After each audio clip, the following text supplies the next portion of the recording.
हरे कृष्णा। आश्विन मास की शरद पूर्णिमा पर आप सुनेंगे पूर्णिमा की व्रत कथा। द्वापर युग में यशोदा माँ ने श्री कृष्ण से कहा कि हे कृष्ण, तुम सारे संसार के उत्पन्न करता, पालनहारी और संहार करता हो। आज मुझे कोई ऐसा व्रत बताओ जिसको करने से मृत्यु लोक में भी स्त्रियों को विधवा होने का भय न रहे तथा यह व्रत सभी मनुष्यों की मनोकामनाओं को पूर्ण करने वाला हो। श्री कृष्ण कहने लगे, हे माता, तुमने अति सुंदर प्रश्न किया है। मैं तुम्हें ऐसे व्रत के बारे में विस्तार से बताता हूँ। सौभाग्य की प्राप्ति के लिए स्त्रियों को 32 पूर्णिमा का व्रत करना चाहिए। इस व्रत को करने से स्त्रियों को सौभाग्य की प्राप्ति होती है। यह व्रत अत्यंत सौभाग्य देने वाला और भगवान शिव के प्रति भक्ति को बढ़ाने वाला है। यशोदा माँ कहने लगी कि हे कृष्ण, प्रथम इस व्रत को मृत्युलोक में किसने किया था, इसके विषय में विस्तार से मुझे बताओ। श्री कृष्ण कहने लगे, इस भूमंडल पर अनेक प्रकार के रत्नों से परिपूर्ण कार्तिका नाम की एक नगरी थी। वहां चंद्रहास नामक राजा राज्य करता था। उसी नगर में धनेश्वर नाम का एक ब्राह्मण था और उसकी स्त्री अति सुशीला रूपवती थी। दोनों ही उस नगरी में बड़े प्रेम से रहते थे। घर में धन धान्य आदि की कोई कमी नहीं थी, परंतु उनको बहुत बड़ा दुख था कि उनकी कोई संतान नहीं है। एक समय एक बड़ा योगी उस नगरी में आया। वह योगी उस ब्राह्मण के घर को छोड़कर अन्य सभी घरों से भिक्षा लेकर भोजन किया करता था। वह रूपवती से कभी भिक्षा नहीं लेता था। एक दिन वह योगी रूपवती से भिक्षा ना लेकर किसी अन्य घर से भिक्षा लेकर गंगा किनारे जाकर भिक्षा को प्रेम पूर्वक ग्रहण करने लगा कि धनेश्वर ने योगी को यह सब कार्य करते हुए देख लिया। अपनी भिक्षा के अनादर से दुखी होकर धनेश्वर योगी से बोला, हे महात्मा, आप सब घरों से भिक्षा लेते हैं, परंतु आप मेरे घर की भिक्षा कभी नहीं लेते। इसका क्या कारण है? योगी ने कहा, निसंतान के घर की भिक्षा पतितों के अन्न के तुल्य होती है और जो पतितों का अन्न खाता है वह भी पतित हो जाता है। क्योंकि तुम निसंतान हो, इसलिए पतित हो जाने के भय से मैं तुम्हारे घर की भिक्षा नहीं लेता।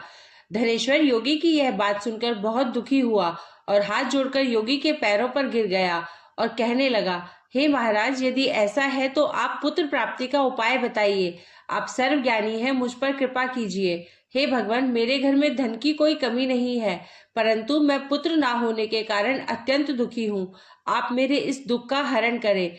आप सामर्थ्यवान हैं। यह सुनकर योगी कहने लगा, हे ब्राह्मण, तुम चंडी की आराधना करो। घर आकर उसने अपनी पत्नी से सब वृतांत कहा और स्वयं तप करने के लिए वन में चला गया। वन में जाकर उसने चंडी की उपासना की और उपवास किए।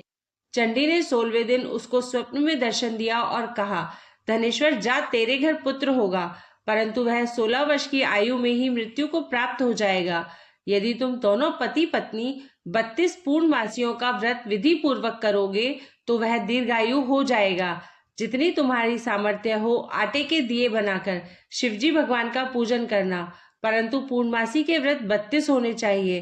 प्रातःकाल होने पर इस स्थान के समीप तुम्हें आम का वृक्ष दिखाई देगा। उस पर चढ़कर तुम एक फल तोड़कर शीघ्र ही अपने घर चले जाना और अपनी पत्नी से सब वृतांत कह ऋतु स्नान के पश्चात वह स्वच्छ होकर श्री शंकर भगवान का ध्यान करके उस फल को खा लेगी। शंकर भगवान की कृपा से उसको गर्भ हो जाएगा।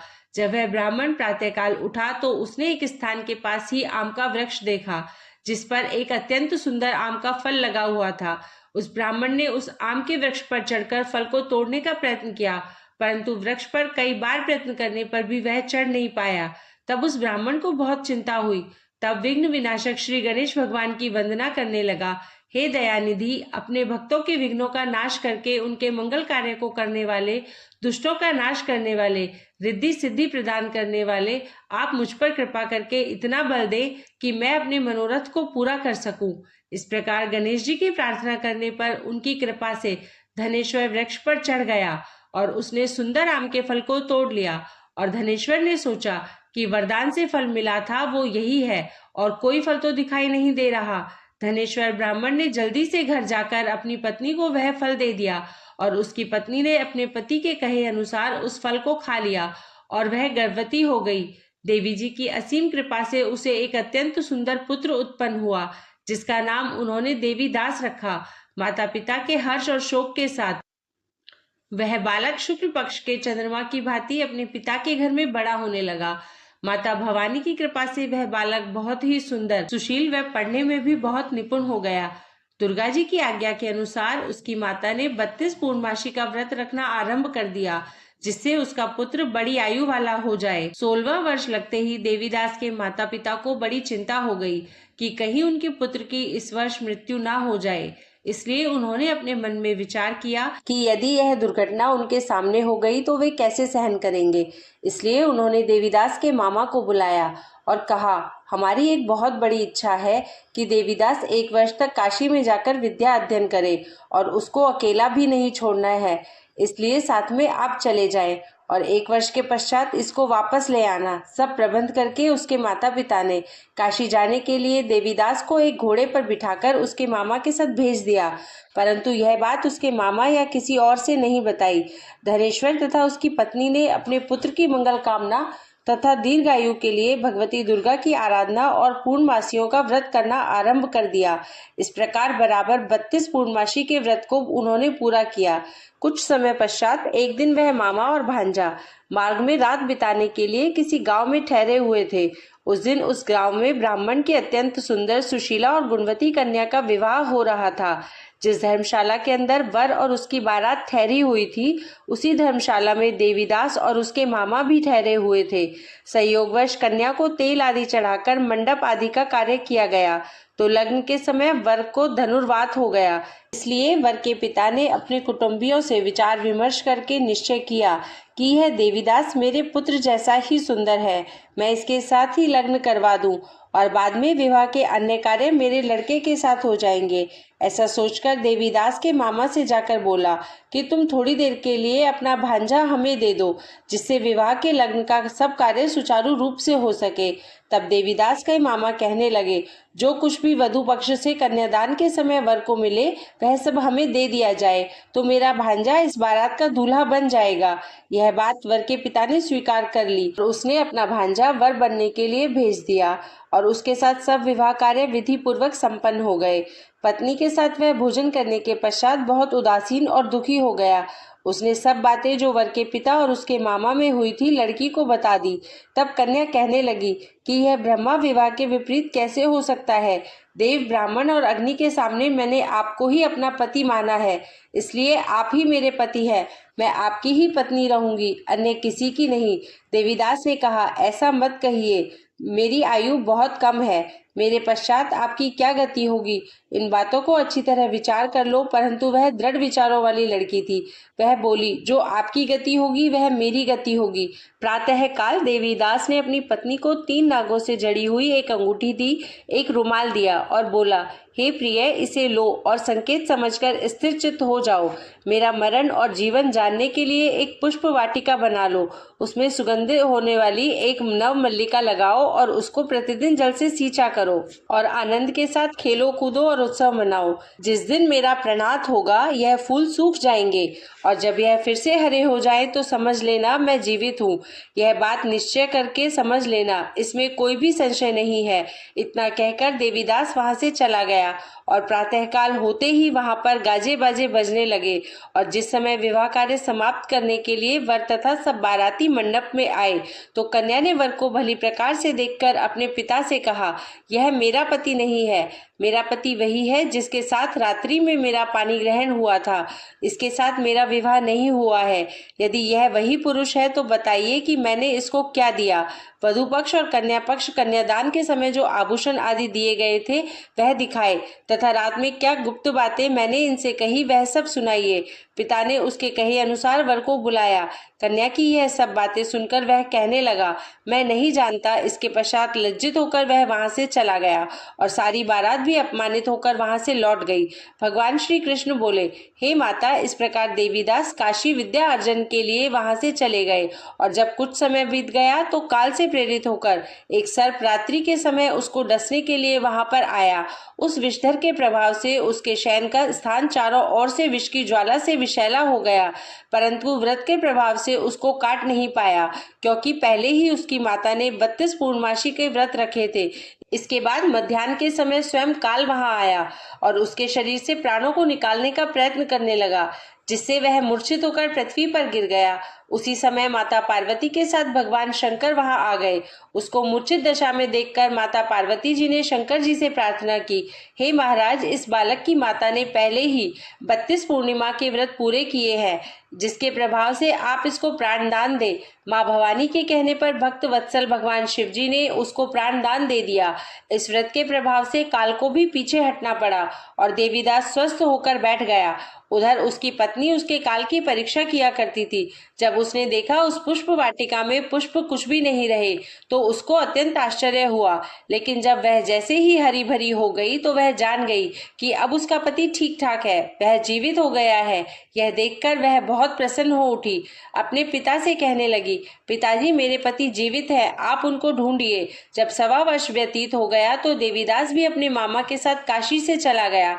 इधर उसके ससुर उसको ढूंढने के लिए अपने घर से जाने ही वाले थे कि वे दोनों मामा भांजा वहां पर आ गए। उनको आया हुआ देखकर उनके ससुर को बड़ी प्रसन्नता हुई और वह उन्हें अपने घर ले गए। उस समय नगर के निवासी भी वहां इकट्ठे हो गए और सबने निश्चय किया कि अवश्य ही इस बालक के साथ कन्या का विवाह हुआ था। उस बालक को कन्या ने जब देखा तो पहचान लिया कि यह तो वही है जो संकेत करके गया था।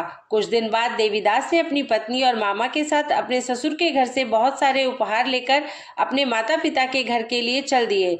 अपने गांव के निकट पहुंचने पर कई लोग आकर उसके माता पिता को पहले ही खबर देने चले गए कि तुम्हारा पुत्र देवीदास अपनी पत्नी और मामा के सहित आ रहा है। ऐसा समाचार सुनकर माता पिता को विश्वास नहीं हुआ, परंतु जब और लोगों ने भी आकर यही बात उन्हें बताई तो उनको बड़ा आश्चर्य हुआ।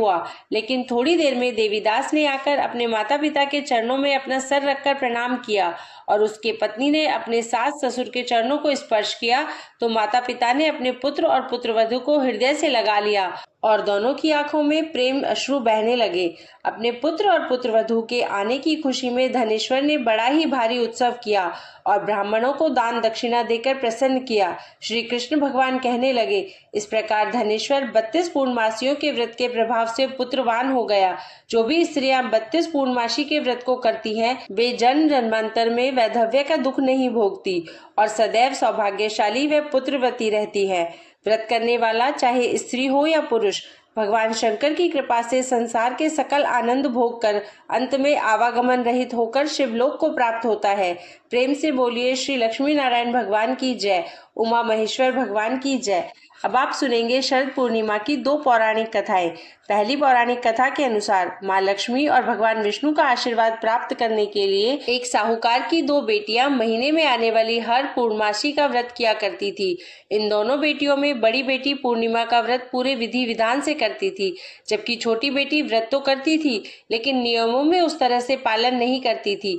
नियमों को आडंबर मानकर उनकी अनदेखी करती थी। जैसे ही दोनों बेटियां बड़ी हो गई तो साहूकार ने दोनों बेटियों का विवाह कर दिया। बड़ी बेटी के घर समय पर स्वस्थ संतान का जन्म हुआ।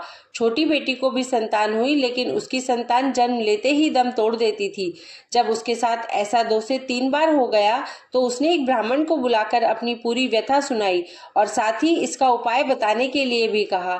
उसकी सारी बात को सुनकर और कुछ प्रश्न पूछने के बाद ब्राह्मण ने उससे कहा कि तुम पूर्णिमा का अधूरा व्रत करती हो, इस कारण तुम्हें व्रत का पूरा फल नहीं मिल रहा है और तुम्हें अधूरे व्रत का दोष लगता है। ब्राह्मण की बात को सुनकर छोटी बेटी ने पूर्णिमा व्रत पूरे विधि विधान से करने का निश्चय किया, लेकिन पूर्णिमा आने से पहले ही उसने एक बेटे को जन्म दिया। जन्म लेते ही बेटे की मृत्यु हो गई। इस पर उसने अपने बेटे के शव को एक चौकी पर रख दिया और ऊपर से एक कपड़ा इस तरह ढक दिया कि किसी को भी पता ना चले। फिर उसने अपनी बड़ी बहन को बुलाया और बैठने के लिए वही पीढ़ा दे दिया। जैसे ही बड़ी बहन उस पीढ़े पर बैठने लगी, उसके लहंगे की किनारी बच्चे को छू गई और वह जीवित होकर तुरंत ही रोने लगा। इस पर बड़ी बहन पहले तो डर गई और फिर छोटी बहन पर क्रोधित होकर उसे डांटने लगी कि क्या तुम मुझ पर बच्चे की हत्या का दोष और कलंक लगाना चाहती हो? मेरे बैठने से यह बच्चा मर जाता। तो इस पर छोटी बहन ने उत्तर दिया, यह बच्चा मरा हुआ तो पहले से ही था दीदी, तुम्हारे तप और स्पर्श के कारण तो यह जीवित हो गया है। पूर्णिमा के दिन जो तुम व्रत और तप किया करती हो उसके कारण तुम दिव्य तेज से परिपूर्ण और पवित्र हो गई हो। अब मैं तुम्हारी ही तरह व्रत और पूजन करूंगी। इसके बाद छोटी बहन ने भी पूर्णिमा का व्रत विधि विधान से किया और इस व्रत के महत्व और फल का पूरे नगर में प्रचार किया। जिस प्रकार माँ लक्ष्मी जी और भगवान विष्णु जी ने साहूकार की बड़ी बेटी की कामना पूर्ण करके सौभाग्य प्रदान किया, वैसे ही हम सभी पर भी कृपा करना। प्रेम से बोलिए भगवान श्री लक्ष्मी नारायण जी की जय। आश्विन मास की पूर्णिमा को शरद पूर्णिमा के रूप में जाना जाता है, लेकिन ब्रज क्षेत्र में शरद पूर्णिमा के दिन को रास पूर्णिमा भी कहा जाता है। मान्यता है कि द्वापर युग में शरद पूर्णिमा की रात को ही राधा रानी और गोपियों के साथ मिलकर महारास किया था। पूर्णिमा की रात को चंद्रमा की धवल चांदनी में महारास का वो दृश्य इतना सुंदर था कि प्रकृति भी उसे निहारने के लिए वहां ठहर गई थी। 6 महीने तक महादेव जी स्वयं गोपी का रूप धारण करके इस रास को देखने के लिए वहां पहुंचे थे और चंद्रदेव इतने मंत्रमुग्ध हो गए थे कि 6 महीने तक सुबह नहीं हुई थी। इसलिए शरद पूर्णिमा के शुभ अवसर पर आप महारास की कथा भी सुनिए। एक बार शरद पूर्णिमा की शरद उज्जवल चांदनी में बंशीवट यमुना के किनारे श्याम सुंदर साक्षात मन्मथ नाथ की बंशी बज उठी। श्री कृष्ण जी ने 6 मास की एक रात्रि करके मन्मथ का मान मर्दन करने के लिए महारास किया था। जब महारास की गूंज सारी त्रिलोकी में गई तो हमारे भोले बाबा के कानों में भी महारास की गूंज गई। मनमोहन की मीठी मुरली ने कैलाश पर विराजमान भगवान श्री शंकर को मोह लिया। समाधि भंग हो गई। बाबा वृंदावन की ओर बावरे होकर चल पड़े। पार्वती जी भी मनाकर हार गई, किंतु त्रिपुरारी माने नहीं। भगवान श्री कृष्ण के परम भक्त श्री आसुरी मुनि, पार्वती जी, नंदी, श्री गणेश जी, श्री कार्तिकेय के साथ भगवान शंकर वृंदावन की वंशीवट तट पर आ गए। वंशीवट जहाँ महारास हो रहा था वहाँ गोलोक वासिनी गोपियां द्वार पर खड़ी हुई थी। पार्वती जी तो महारास में अंदर प्रवेश कर गई, किंतु द्वारपालिकाओं ने श्री महादेव जी और श्री आसुरी मुनि को अंदर जाने से रोक दिया।